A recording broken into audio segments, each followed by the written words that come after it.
So if you're still learning to read the Quran, you're definitely going to see one of these 12 symbols while reading. And today we're going to talk about what these symbols mean and how we can deal with them while reading.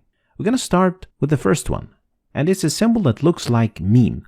And it means you must stop while reading. Otherwise, the meaning of the ayah or the verse will change. So in this example, you should stop at the symbol by reading إنما يستجيب الذين يسمعون والموتى يبعثهم الله ثم إليه يرجعون. So we have to stop at the symbol of meme. Next is the symbol of la, and it is the exact opposite, which means you can't stop. Like in this example. ما أنفقوا منا ولا أذى لهم أجرهم عند ربهم. So you can't stop here, and especially you can't start reading from after the sign. The three-dotted symbol means you can't stop at either of them, but you have to stop at one and not the other. So in the second ayah of Surah Al-Baqarah, you are allowed to stop at the first one by reading ذَلِكَ الْكِتَابُ لَا رَيْبَ فِيهِ هُدًى لِلْمُتَّقِينَ, or by stopping at the second one by reading ذَلِكَ الْكِتَابُ لَا رَيْبَ فِيهِ هُدًى لِلْمُتَّقِينَ. Next is the symbol that looks like the word sil, and it means you better keep going. We could basically compare it to 70% go, 30% don't go, and it means that it is better to keep reading. Like in the example, كَلَّا لَيُنْبَذَنَّ فِي الْحُطَمَةِ.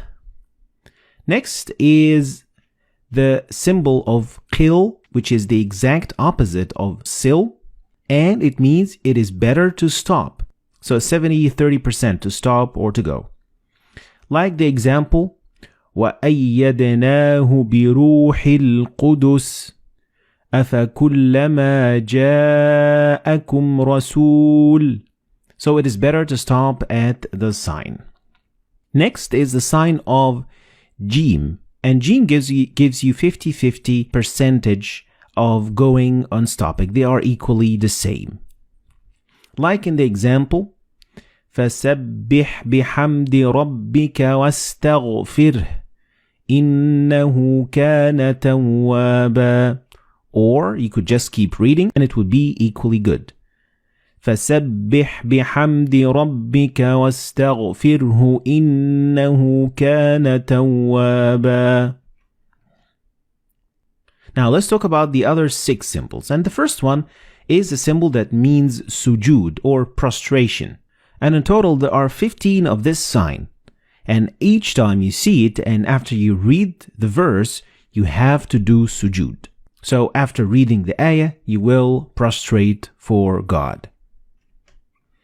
Next, the sign that looks like meme looks a little bit different than the other meme. So make sure you can distinguish between them because they mean 2 different things. And this meme appears in the middle of the word. So the noon and ba, when they follow one another in the same word, you don't pronounce noon or ba, but you pronounce meme. Like in this example, you read كَلَّا لَيُنْبَذَنَّ فِي الْحُطَمَةِ. So the noon and ba, they will be assimilated together and you will pronounce them as meme. Next, this small sign that looks like alif, it is actually an alif and it is found so many times and it's used so many times in the Quran, and it means that this letter contains an alif of the long vowel. So you would read ثم استوى إلى السماء فسواهن سبع سماوات. So these symbols all mean that there is an alif right there. Next, the small sin means a small or a very little pause. doesn't mean that you're going to have to stop and take a breath. No, it means that you're going to stop very momentarily for like half a second and then continue reading. And this example shows what I'm talking about, and you should read it like that. كلا بل ران على قلوبهم ما كانوا يكسبون. So it is a very short pause. Next is the sign of mad, and it is a very common sign in the Quran, and it means that you need to extend the pronunciation of alif to a little bit longer than usual. The last sign that we're going to talk about today is the sign of the end of the quarter of the chapter, or juz. The juz is divided into 8 quarters, and at the end of each quarter, you are going to see this sign.